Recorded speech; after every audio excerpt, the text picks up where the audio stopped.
On today's program, Jim Deeds teaches us from his experience-driven knowledge of investing and common sense just how important it is to acquire silver today. The McAlvany Weekly Commentary covering monetary, economic, and geopolitical news events.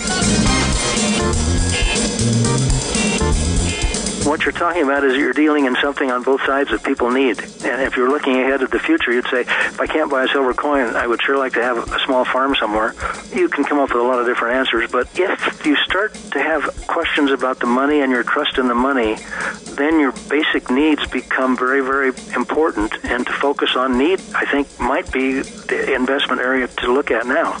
Now, here are Kevin Orrick and David McAlvany.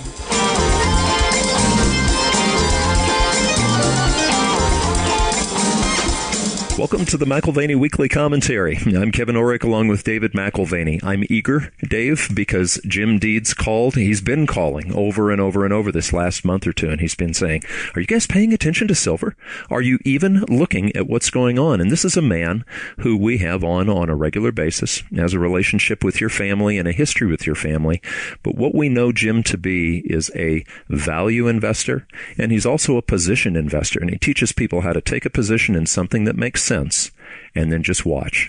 But his emphasis is on that which is undervalued, and it's no longer arguable that the markets, stock and bond markets, and real estate to some degree, these markets today are overvalued. Right. What is argued is whether some new event, whether it's a tax policy shift, a fiscal shift, whether those things will change the revenue streams of the companies in the broader indexes and raise their prices even higher, with some justification, of course, if those hypothetical events do come to pass. Well, and you have to look for an investment that is commonsensical, okay? We live in a different day and age where it's very technological, and people will say, oh, price earnings doesn't matter. You know, it doesn't matter how much debt we have in the country. Common sense would tell you that that doesn't work. We highlighted that a few weeks ago when we were talking about GM and Ford making between $1,400 and $1,500 a car. Tesla, the new story of the century, loses $15,000 a car, but don't let that stand in between you and owning the shares. That's right. That's right. So what does make sense? Well, what makes sense, I'll tell you something a family friend shared with me yesterday while at our office. As a person that sets the tone for company culture in his enterprise, he insists that 10% of his employees' time each week is spent bettering themselves and continuing their education. That is 4 hours of dedicated reading and reflection. That is an investment from his point of view that makes sense, and I agree. Well, and you push that here. I mean, honestly, Dave, we have the book a month. We don't always do it every month, but we read numerous books through the year as your employees, and we sit around and discuss the book afterwards. Well, and from the vantage point of this gentleman's coworkers, I think they must appreciate that sort of investment is sort of a radical departure from the norm of hyperproductivity and micromanagement. And in fact, throughout his office, there are areas where you can go, you can sequester yourself, you can read, and you can think, you can learn, and you can grow. That is an investment. And that is something that just makes sense. Well, and you know, for years, we read a man named Richard Russell. Richard passed away last year. He lived a very long life. You know, he wrote about Dow theory for over 50 years, and I know I read 30 years of those 50. Education was a critical choice, in his opinion, in where you should continue to invest. And he mirrored John Templeton, whose personal investment in education, he continues that with his legacy through the Templeton Foundation, but he was always advising. One of the top 10 things that you could invest in was your own education. And I think, today we'll expand the scope in terms of what you should be investing in, what just makes sense. Well, and Dave, I have to tell you, I've got a fairly extensive bookshelf like you. There are a number of books that I've bellied up to the bar to pay for that Jim Deeds recommended to me. He is a reader. Well, he's one man that I've known since my teen years and continues to excel at this kind of personal educational growth and development. And frankly, in areas that stretch beyond sort of balance sheet analysis, macroeconomic reflection, he captures a glimpse of the beautiful. He's looking for the soul-stirring in nature from behind a lens. And I think that brings a radically different kind of perspective to what Jim Deeds sees when he does happen to be considering a value play in a certain asset class. And frankly, what he's done is he's trained himself to see the world from a different perspective. And I appreciate the balance which beauty brings to the sphere of finance, sometimes an area that breeds cynicism and suspicion, but it's an interesting perspective and balance. Well, I've always enjoyed the fact that Jim can key us in on something 2, 3, 4 years early so that we can take advantage of it as well. Well, it's no longer arguable that the markets are overvalued. What is argued is whether some new event, whether it's a tax policy shift or a fiscal shift, will change the revenue streams of the companies in the broader indexes, raise their prices even higher, and of course with some justification if those hypothetical events were to occur. Finding investments that just make sense is not a common everyday outcome, but when someone supports a bias that I already hold towards something in a category I'm interested in, where there's now a chorus and not just a singular voice, I'm very interested.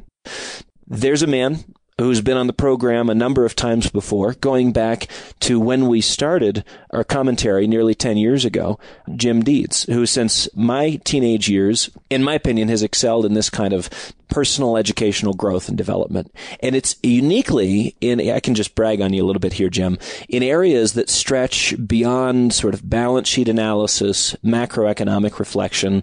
You'll find Jim in his off hours capturing a glimpse of the beautiful, looking for something soul-stirring in the context of nature from behind a lens. And I think for him it brings a radically different perspective to what he sees, to how he considers a value play. And he's trained himself to see the world from a different perspective. I appreciate that. I appreciate the balance between seeking out the beautiful and seeking out the valuable or the underappreciated in the area of finance. So, Jim, you've commented and given us perspective in many areas before. When we are looking for an investment that just makes sense, is there a way that you choose an investment? David, I appreciate your introduction. It's amazing that you mentioned photography because it might fit everything we're going to talk about this morning. I enjoyed photography, but never did it as seriously as I have the last 30 years. And that happened when I lost my sight in one eye. And I only mention this as a beginning to our program. When I lost sight in one eye, it changed a lot of things that I do. And obviously, photography was something I could do a lot more of. And the point I'm making is that you really don't appreciate what you've got until you lose it, or you're apt to take many, many things around you for granted. I'm sure that most people who are seeing with two eyes never think twice about the fact that they enjoy each day and have a normal life. I won't go any further except to say that once you lose one eye, you every day wake up and say, wow, it is a beautiful world and I can still see it. This is a miracle. Having said that, I would say two things leading into this. I want to talk about silver, but I think two things might be important quickly to say. One is I am 2 generations, perhaps even close to 3 generations removed from some of the listeners today, and that's a huge difference. I know your dad has talked about this, and I have as well. A cultural change in America has taken place and continues to take place at a very rapid pace. So things that we see or the perspectives that we have are certainly from behind or from yesteryear, and our challenge, of course, is to update this and to stay on top of what's happening, and then if we can do it best, try to look ahead. And so that's why I wanted, and I appreciate the chance to talk with you about silver, because at the moment, silver would be on the lowest level of investment choices, I would guess, with most people. As we look at this sort of 2-generation gap from you to many of our listeners, I think I'm somehow in the middle, because the things that have influenced you were, to a degree, required reading in our household. I know you've been influenced by Gerald Loeb's book, The Battle for Investment Survival, originally published in 1935. That was required reading in our house. It's a classic. Can you tell us about it and kind of some perspective that brings to, again, how you choose an investment? That's a neat question, and it's something I've enjoyed all my life. I went into the investment business, we'll shortcut it. I went into the investment business, went to work for Dean Witter in 1968. And in 1968, I thought I should read and learn as much as I can. And so there were many investment gurus over the next 30 years that I picked up each one and read what they did, and many different people with different opinions. And I kind of focused that down into 3 people this morning who really effectively directed me in the direction I wanted to go in my investment career, and that was that they were investors. They weren't gurus. They weren't short-term timers. They were amazing people with thoughtful ideas about the art of investment. And, of course, as you mentioned, if we look back, Gerald Loeb's book was really a landmark book in my mind, and I read that, and there were many ideas in the book, but the one idea that came through to me that was with me the rest of my life, he wrote specifically about an ever-liquid account, and he had a chapter written on the ever-liquid account. I won't waste time on that, but I will say only that an ever-liquid account, in his mind, was an ongoing thought process with how he invested his time or his money in the best profitable and positive way he could. So, in simple terms, today he would decide, I have 5 things I'm most interested in. I list them from 1 to 5. Number 1 is really important to me, and down to 5. And these are where I will spend my time or my money. And then what he did, which is reverse of what most people do, was that from that day on, he would look each morning as he got up at what had happened overnight and what was changing in the world, and then he'd ask himself, is number 1 still number 1, or is there a better idea out there? This is an amazing self-correcting way in the investment market or in your life to keep on top of what's happening and to be in tune with change. So I was amazed, and I ran investment portfolios, stock portfolios in that fashion, and usually never had more than 3 or 4 or 5 ideas at the most. And sometimes I'd get down to where I only had all of our money invested in one idea because it was just by far the best. That's why I mentioned silver to you the other day. I think all of a sudden in today's world, silver might be considered as something that might be pretty good. It's interesting because I went to work with Dean Witter 30-something years after you did, and the review in my first year at Dean Witter of that required read, The Battle for Investment Survival, gave me a very different perspective on what Wall Street's approach was. And then as we led up to the year 1999, 2000, 2001, what it had become. And because in Loeb's book, he's not afraid of a concentrated position. In fact, he would argue that you keep an eye on the eggs in your basket, and there's no possible way to be an expert on 1,000 different eggs in a singular basket. Just know what you know and know it well. And so that idea of sort of refining and reviewing and reanalyzing and making sure that what you own is still worth owning, but if in the end it means you own a concentrated position, I mean, this is one of the scions of Wall Street. He'd say, that's okay. It kind of flies in the face of what we hear from Wall Street today. I would agree with you 100%. And actually, in my lifetime, the most successful investments I had, I was always pretty much a one-on-one kind of person. I will mention 2 other people only in this conversation because, I saw Joe Granville. I got to know Bobby Prechter. I listened to Stan Weinstein. I listened to many, many different people over that 25-year period with ideas or cues or ideas as to how you might make money in the market. That was the main cause they would talk about. There were only 3 people, however, that really stuck in my mind as to how to invest. And that's certainly a question that might be in question today as to whether anybody knows how to invest anymore, just trade the market. But on the investment side, which I think is really worth talking about, specifically in relation to silver, on the investment side, the second guy I read, which I got his annual reports when his stock was 150, was Warren Buffett. And I used to get his stock reports every month and read what Warren was doing. And I would only say one thing, which it was so simple, and his whole approach is so simple, and I'm sure people think he's a genius, and he is in simplicity. His whole idea was that you would identify as an investment, or you could identify it as a job opportunity, the very best situation out there, the one that would serve the people the best in the years ahead, and not today, but in the years ahead. And then he said, number 2, wait, in the case of stocks, until you can buy that investment when nobody else wants it. And so he said, look for a franchise that can't be easily duplicated. And, he ended up recently buying Burlington Northern Railroad. You sure can't duplicate that. And he bought Sherman-Williams Paint. You can't duplicate that. So his idea was simple. You look for the leader, the franchise, and then you wait until you can buy it at a point in time when nobody else wants it. The third fellow was the same way, Jimmy Rogers. I read him way back when. Jimmy Rogers was partnered with George Soros, and Jimmy Rogers had a different view. He said you have to look at least 2 years ahead, and you have to be looking today at what people may want or need 2 years from now. It was an amazing way of looking at things, and obviously he and Soros were very, very successful using that approach. And I remember reading at one point the Israelis had a 7-day war with Egypt or someone, I don't remember exactly who, but their whole air force had been shot down, and it was kind of a dreary ending to the war. And Jimmy said, if the Russians provided the Egyptians with better aircraft than the Americans could provide for the Israelis, then we're going to have a big change in how we design and make airplanes in America, and I'm going to check out and see which companies will be able to adapt to that change. And he did, and he came up with names that nobody had ever heard of, and that's, of course, how Jimmy Rogers made an awful lot of money as a long-term investor in the markets. Well, I mean, in both cases, when you talk about Warren Buffett, one, he has something to say about finding value. And then there's that theme of the value of patience, because he's willing to wait. The way you described it, he's willing to wait for the price to be cheap, but then the next ingredient is he's willing to wait for the price to not remain cheap, which means that he spends most of his investment career waiting. It's just so simple when you start thinking about it. You're looking for something that people need and use every day, but then in markets, in stock markets, it's a little easier perhaps than in life, but in markets, obviously you have the up and down cycles, and so you just have to wait with your idea till the next down cycle appears.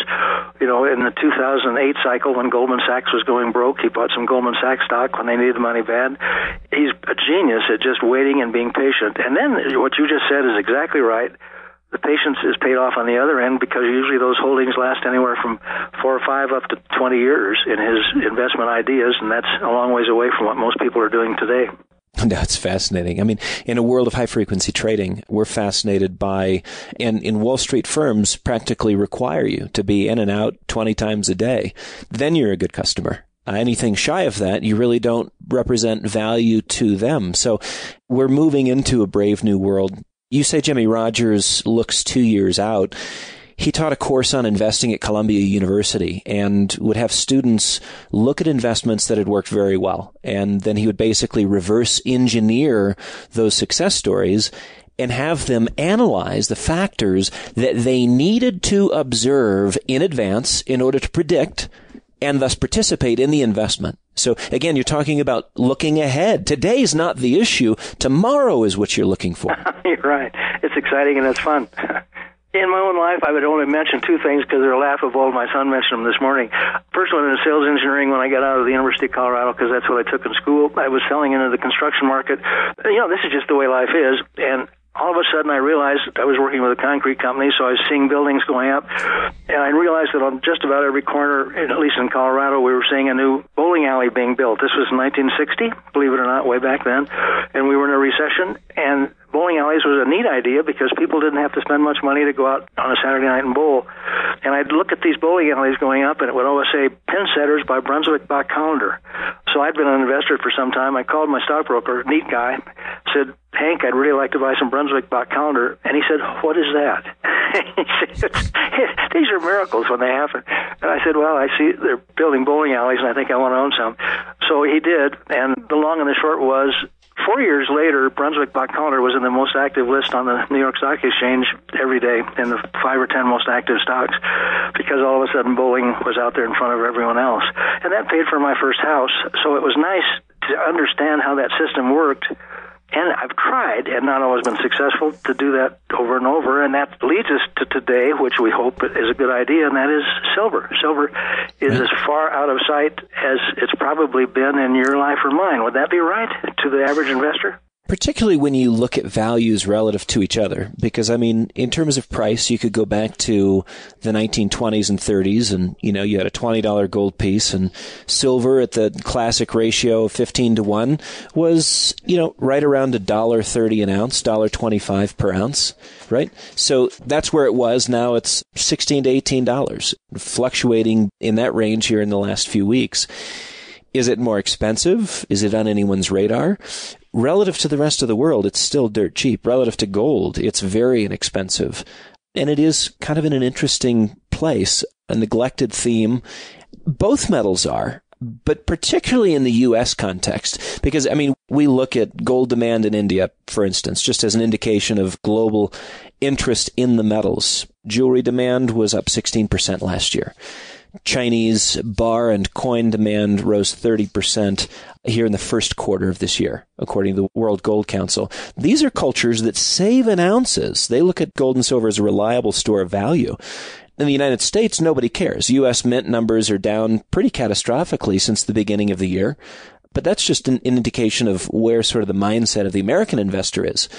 They would be the guys who are buying Brunswick not when no one's paying attention, but when it's already hit the most active list. And that's what they're doing in the stock market today. I watch CNBC, obviously, because I'm really still very much involved in enjoying the stock market, and I participate. I haven't heard silver mentioned in memory for a long, long time. And just to back up what you just said, I do read quite a bit, and I saw the Mint came out with a report on both gold and silver American Eagle coins, and in the first 4 months, sales were down more than 50% in those coins. So obviously, individual investors in America aren't very excited about silver. Then, of course, on the commodity exchange, the report came out a couple of weeks ago that the commodity market, which is where they trade paper, gold and silver, which is worth a discussion in itself. But anyway, that's just a price-setting mechanism which doesn't relate directly to physical at all. It's just people speculating on the price of gold or silver. But the short position in silver was a 23-year record high. The largest number of people had sold silver short, meaning they think it's going to go down. In 23 years, the position was that big. And that got my attention as to what we're talking about today, because I thought, golly, if you can buy something that world history tells you always comes back and comes back and comes back again, gold and silver money seem to always return when everything else fails. And if you can buy silver today when nobody in the world seems to want it, it might be a pretty good time to look. So when you think about saving money for the future, silver, does it fit the category of interest? You're asking a good question, which just came to me this morning, I'm sorry to say. But the answer is that you and I, and everyone in this country has been interested in making money. The whole economy, the whole culture is designed around how much money can you make, how much do you earn, where can you get a better job. So we've been involved all of our lives in making money. And I think maybe at this point in time, we should be looking at what will we need rather than how much more money do we want. And if you think of need, then a silver coin or a gold coin obviously come into focus very quickly, because in really impossible times where everything is changing daily. This morning they were accusing Trump of giving secrets to the Russians. 2 days ago they were accusing him of treason because he had fired the FBI director. I've never seen America up in the air, nor the world, with more change more rapidly, and not answers that you and I can answer. And you say, wait a minute, I might just need something simple, and if I can buy it when nobody else wants it, a silver coin is money, real money. It's physical. I control it. And on top of that, other people accept it and know what it is. And as you just mentioned, it's used all over the world. So it's kind of an interesting time. Let's talk about scenarios. We've got the Trump administration, kind of an X factor in play. We don't know what policies will either be announced or, what will actually plausibly be pushed through. Maybe signing statements and executive orders will accelerate the trend if he gets very much pushback from the legislatures. So, let's say we hit Trump's target. 3% annual growth. It's a success story. Does silver fit in that scenario? It surely does. See, that's the most exciting part of the whole silver story at the moment, and you and I are on the same page. You can look at two things that may happen ahead, and I surely don't know which it'll be. Maybe President Trump will be successful and get growth in our economy back up to 3 or 4%, which means that industry will be humming and people will be moving and everything will be working the way it should. And the amazing part, if I'm answering your question correctly, is that silver is a one-of-a-kind metal. It is a franchise in Warren Buffett's terms. It's used in the technology area more and more every year all over the world in technology products. And on top of that, you and I both know, we can talk later about it, is in short supply. The short supply comes about from the fact that silver is found on the surface of the earth, while gold, they can go a mile deep and find gold a mile deep in the earth. So most of the silver is open to man's exploration, and a lot of it has already been found. Silver Institute comes out and says we have probably 17 years left of mining silver, and the grade, the amount of ounces per ton, go down every year because it's harder and harder to find, and there's less and less silver available. So that in a boom time, as you expressed, which I think President Trump wants, silver would be an industrial metal in high demand, and at the moment nobody's talking about it, so it would seem like it would fit. From the Silver Institute, one of the categories of growth from last year to this year was in the area of photovoltaic demand. And it was a pretty big increase. As a percentage, it was monstrous. But in terms of millions of ounces used per year, that is an area where, as people continue to want clean energy, as people continue to improve the quality of cells that collect energy from the sun, it's interesting. Silver is smack dab in the middle of that. I think that really makes sense. And I've sat and looked at this. Silver might be one of the few things you could look at at what seems to be a bargain basement price. I mean, the price is quite low. We can discuss whether we think that's right or not, but certainly from an investor standpoint, the price is very, very low. If the economy picks up, which I think is an awfully big if, but a possibility certainly with Trump, silver demand will go up from the industrial side. That's the beauty of silver versus gold. Silver is an industrial metal. Gold isn't anywhere near that much an industrial metal, at least at this point. However, if things don't turn out quite right, and I could name 20 different crises out there, all different, that might affect the economy, America, the world in the next year or two or three, if it doesn't work out quite right, silver and gold turn out to be the two base metals that have been around. You can look back at Rome in the year of Christ was born, and the Romans had a silver coin, and 300 years later they had diluted the silver coin down to the point where they had no silver left in the coin. So you can go back in history and look, and again, silver and gold have been the last man standing when it comes to a monetary value that people can hold and possess in their own hands.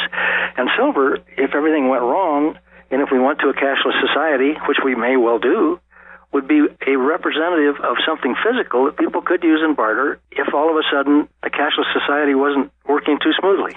So best case scenario, Trump's right. We get 3%, or he's not right. He just is lucky and gets what he wants. Worst case scenario is we have sort of the resolution of financial excess, which if you're a student of financial history, would say you either have classic default or the historically predictable inflation, and maybe even inflation in an advanced stage. You know, we've got central banks who've put out a concerted effort to stave off deflation, and they've fought it furiously. Perhaps that shows up in a final scenario as superinflation, high levels of inflation, hyperinflation, we don't know. The classic default would take us the other direction. Deflationary contagion spreading through the frailties in a very leveraged financial system. And you would make the case that you don't care, 1, 2, or 3. One very positive outcome, 2 potential negatively outcomes. Silver still has a very interesting play. Well, you're back to the basic concept of investing, and that is you want to own today what people are going to need in the future. And I guess you'd say whether the economy picks up and grows fast or whether the economy collapses in a debt collapse, you would need silver in either case, perhaps more than any other kind of financial asset you could think of. I've talked about that before, the fact gold is an amazing store of value, and we all know that, and we've been working on that for many, many years. I started investing in gold stocks in 1968, so I've been conscious of gold as a stock market investment for some time. But the catch at this point is gold, if we were to have a financial problem, and if we had a default on the bond markets, the price of gold, I guess, if you listen to other people or if you listen to me, you can put any number on it you want. It could be $5,000, $10,000, or $20,000 an ounce. My point would be that at that point you couldn't take it to a farmer's market and buy some food.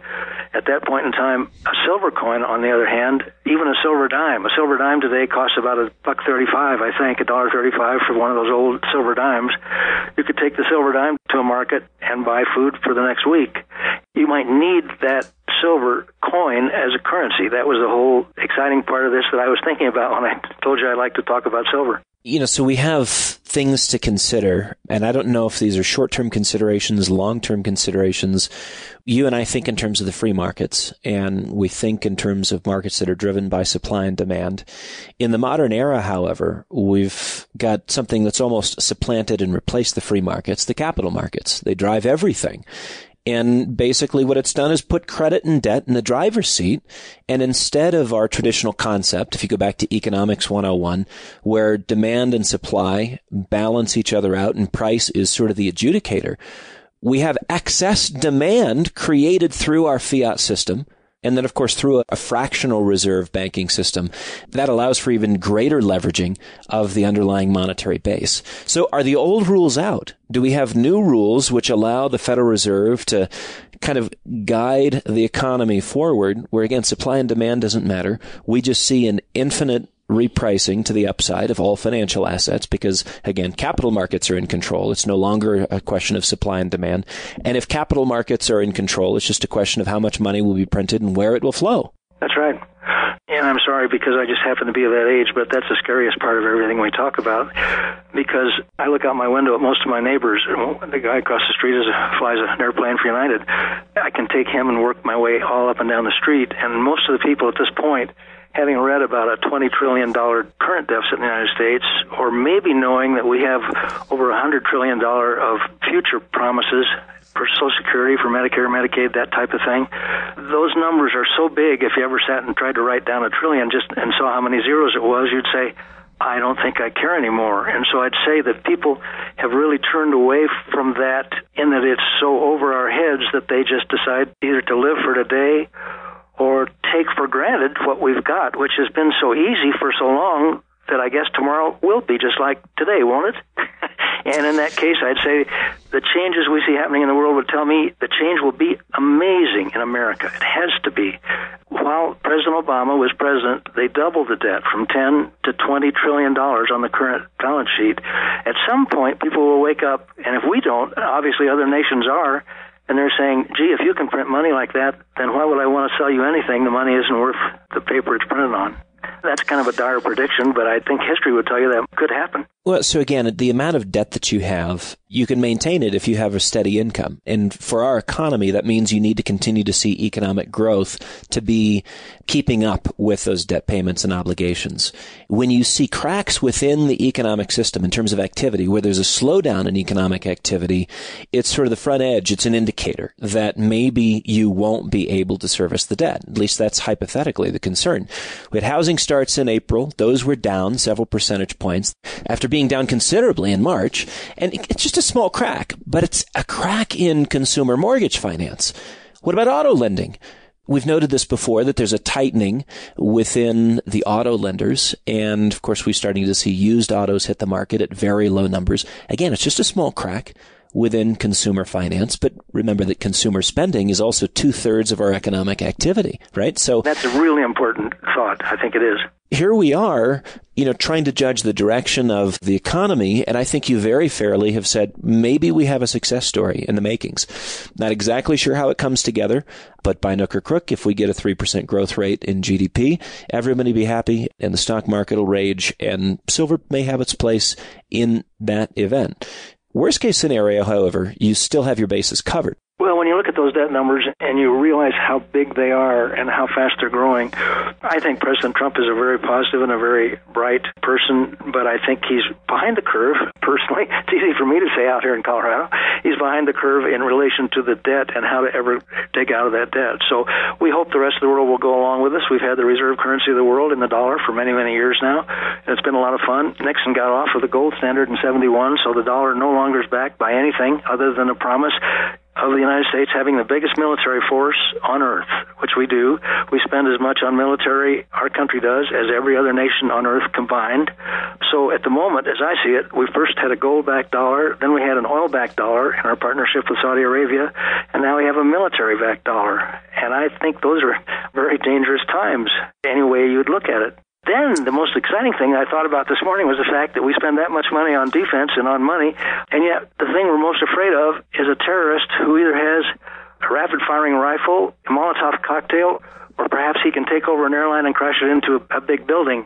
This is amazing that our fear is of a primitive attack, and yet we spend more and more money on the most sophisticated armaments in the world.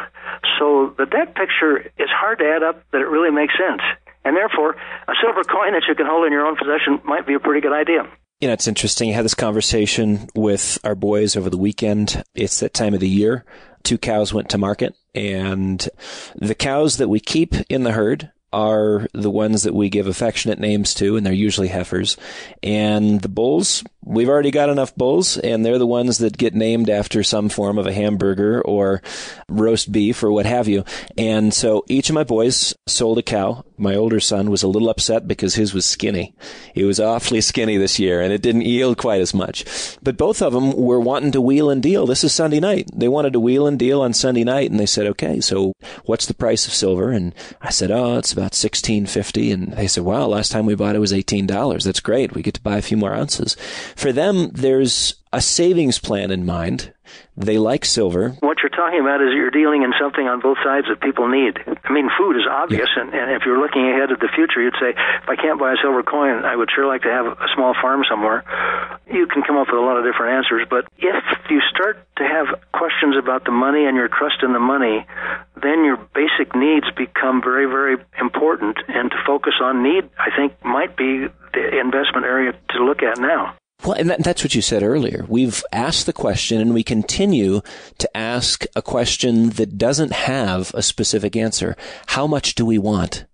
And there's an infinite inclination, driven by greed, to leave that unanswered and just continue to move the goalposts. If it's $100,000 a year in income, maybe it's $1 million a year in income. If it's $1 million in net worth, maybe it's $10 million in net worth. Whatever it is, we can always move the goalpost if the question driving the conversation is how much do we want? And you're asking the question, reframing completely, saying, what will we need? And that's a totally different way of looking at things. And that would be the only thing I could conclude on in talking about this, which is really fun. You could talk the rest of the week about it, and that is, we think maybe we're on the edge of dramatic change. Here in America, here in my neighborhood, the culture is certainly different from anything I've known before. People's interests are way different from anything that I had or my dad had. So we know there's change, and it's coming faster and faster. And as you look at that, you're saying, wait a minute, I have to fit into this. Where do I fit? Well, the question there becomes a lot of fun, because you say, if I do see change coming, what would be something that people will need 2 years or 3 years from now? I would give you two examples. I think a silver dollar for barter or a silver dime for barter might be an idea. And then I would say, if your son wants to become a plumber, that's a pretty good idea. We've had a neighbor and my daughter in the last month have both had their sewage lines clog up between their house and the street. And this sounds pretty common, but in both cases, the plumbers came out, and in a day and a half, they fixed it, and in both cases, they charged them $5,000. And I've thought about it since it happened, and I thought, golly, when your sewer line plugs up, you're at the mercy of the guy who can fix it. Now, there must be a lot of opportunities like that coming where people will still have a need and not be able to do it themselves, and that would be the exciting part of business as we look ahead, right? Oh, absolutely. Absolutely. Well, a few months ago, you sent me a chart of silver by Ronald Rosen. I don't know if you remember that. He was arguing for a replay of the 1970s, looking at an annual logarithmic chart of silver. What do you think of the catalysts that take us into the third digit for silver? And are we really talking about just an extension of the trend, long-term devaluation of the dollar, just being accelerated and shrunk, where time gets compressed, and all of a sudden, instead of the long journey from $1.30 an ounce back in the 20s to $16 an ounce, or for silver, from $20 to its high here recently of $1,900, that's a story of currency devaluation. I mean, are we talking just about the monetary Ponzi scheme? See, I think I would just give a plug because it's a fellow I know. Doug Noland has been writing the Credit Bubble Bulletin, I think, since 1997 or 98, and I, for some reason, just happened to latch onto it at that point. And Doug writes a letter every week, believe it or not, updating on credit, money markets, and where they're at. And as you watch and go through that, he's amazing in the detail and in the update that he gives you, which gives you a perspective on what is really happening. You don't see those numbers anywhere else, and you don't see those ideas anywhere else. But the point I would make in answer to your question is that monetary growth and debt growth have been exponential. That's a big name, and it's a big word. And basically that means that while it took 50 years, well, I remember silver being $1.25 back in 1966. I remember the Hunt brothers had cornered the market and silver got up to $50 an ounce. And that happened in 1979. So in answer to your question, obviously there are many unknowns that could change the price of physical gold or physical silver. And to my way of thinking, in terms of Warren Buffett or anyone else, or of the ever-current portfolio, silver would be one of those that has the highest potential for gain and the lowest risk factor that I could find. All right. So you're a classic, what I would describe as a position broker. 40 years ago, this is what you were doing, where you would research an idea, a company, a management team, a growth trajectory within the economy. You triangulate, you would build a position and work us into what that looks like for silver today. My son reminded me of it this morning. It was really interesting. At Dean Witter, I was a broker. I was buying silver and gold stocks up in Canada at that time. That was one of the local points back in the 69, 70, 71 era. And it looked so good to me as a broker that on the side, I went out and tried to get each of my clients, I got about 15 of them to buy a bag of uncirculated silver dollars. The banks had always given away silver dollars to open an account back then in Denver, so they had bags of uncirculated silver dollars. I bought those for about 15 clients, didn't charge them any commission or anything, just said, I think you ought to set these aside, they're a good idea. We were paying $5,000 a bag, that's $5 a coin for a Morgan or for an uncirculated Morgan or peace dollar. I obviously set some of those aside for myself at that time. And Chuck reminded me this morning, in that era between then and when he was probably 7 or 8 years old then, by the time he and his 3 sisters went to college, I sold a bag of silver dollars for $26 a coin. That was $26,000. And I sold a half bag, believe it or not, to ICA for $52 a coin. And those silver dollars paid the entire cost of our 4 kids going to college. So I speak from past experience that at least once these things have come true, and it would seem like we might be on the edge of seeing that happen again. Is that any kind of an answer? It is. And I mean, so what we're asking is what we will need, and a need could be a variety of things. A need could be what you anticipate as a supplement to retirement income. A need could be what you anticipate as college tuition.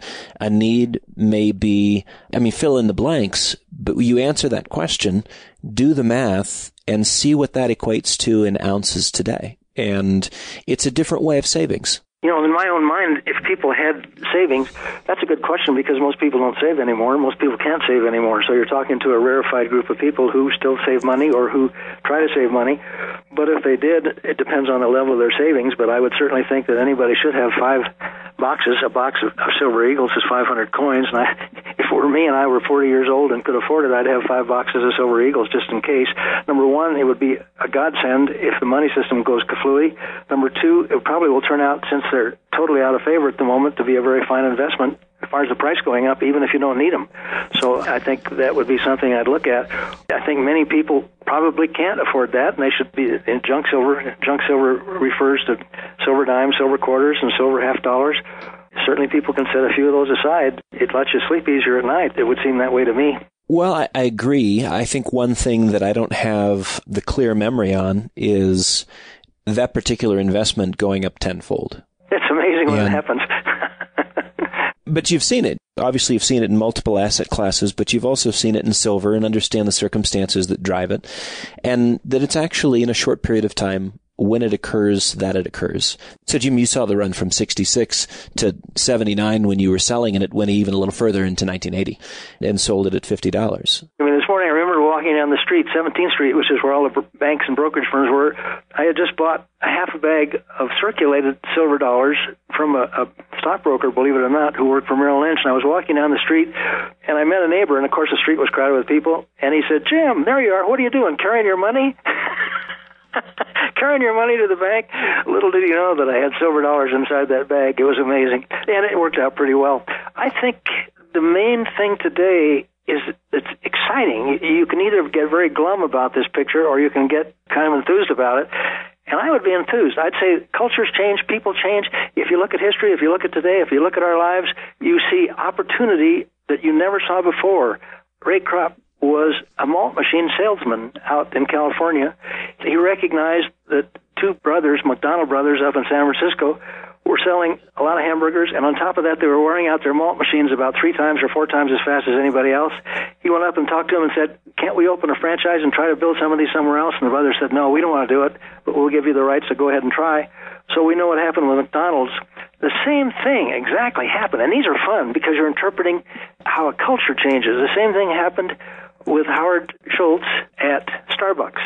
Howard Schultz, when he graduated from college, went to work for a company in New York City that sold coffee grinding machines all over the country. This was years later, and he saw exactly the same thing. He saw that there were 2 brothers up in Seattle that were selling coffee and wearing out their grinders 4 times as fast as anybody else.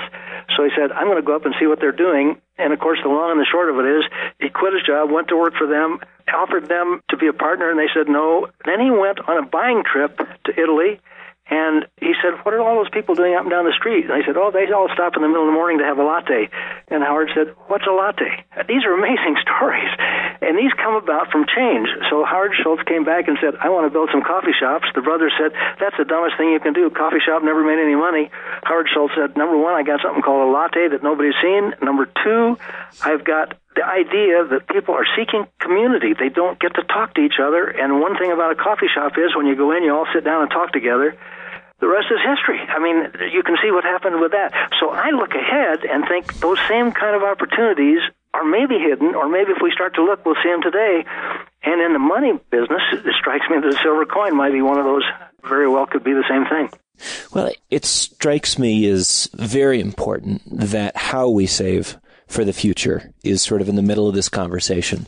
And although we can't anticipate the exact ways that culture changes and continues to morph, or what opportunities will look like, having the reserves and resources to be able to press in and on the basis of value exchange, do something about that is very critical. I mentioned to you at the beginning of our conversation today a friend who's in town, and we talked about sort of the time that he gives his employees to continue their education and how that is, for me, it's a no-brainer in terms of an investment. I learned about value exchange and silver when I was 6 years old from that gentleman who exchanged a cookie tin full of dimes for a beautiful Trans Am. Convertible Trans Am, and this was, for a 6-year-old boy, I'm absolutely mesmerized. We drove away, and I'll never forget thinking, I don't even know what the cookie tin had in it, but I want one of those cookie tins, and whatever was inside, because you can get a Trans Am, a gold Trans Am, special edition, with the flaming wings on the front hood, and I mean, it was absolutely spectacular. People have been doing that same thing, for thousands of years. When times got tough or different, all of a sudden a silver or a gold coin appears again, and you can do what you just explained, right? Well, that's right. And that happened to be in the time frame of around 1980. I mean, silver was trading at very high levels, and it made absolute sense to be taking your silver, or gold in that case, and exchanging them for other stuff, using them as money, which is to the point. What is the primary object of owning gold and silver? In my opinion, it's the best substitute for cash, and that is the best form, I think, of saving money for the future. It's probably the most recognized you could get. I would agree with you, wouldn't you? Absolutely the most recognized. And I get excited about the future. I think I know that 90% of the tires, rubber tires, that we use in our cars now come from outside of America. So I could tell you, David, forget the gold and silver. Let's just build a warehouse and store up a bunch of tires, because people are going to need tires someday. And if world trade breaks down like I think it might, when they don't quite know what the right currency is going to be to make a trade with one country to another, if our warehouse of tires is still there, people are going to need rubber tires, and we'll be in business. Now, see, there will be a lot of creative new thinking. Some will work and some won't. But it's a heck of a lot of fun to try, right? It is, Jim. Thanks for joining us again. We appreciate your insights and perspective. Thank you so much. You guys have a good day. One of the things I love about this place, Dave, is the history. Okay, you're talking about someone who, when you were 6, you got a chance to see the value of a tin box of silver. Okay. And, you're talking to Jim Deeds, somebody that you also knew going back into your single digit years. Okay. These are people who know. These are people who have seen these things happen. I don't think on either occasion, either of these people would tell you to buy silver so that you could get rich.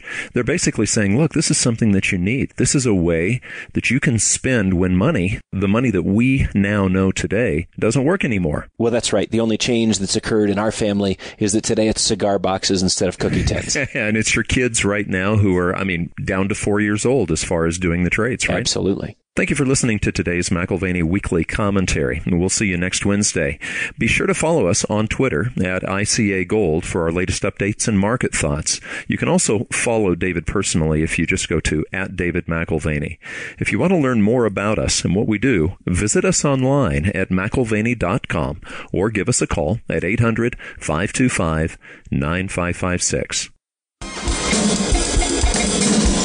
This has been the McAlvany Weekly Commentary. The views expressed should not be considered to be a solicitation or a recommendation for your investment portfolio. You should consult a professional financial advisor to assess your suitability for risk and investment. Join us again next week for a new edition of the McAlvany Weekly Commentary.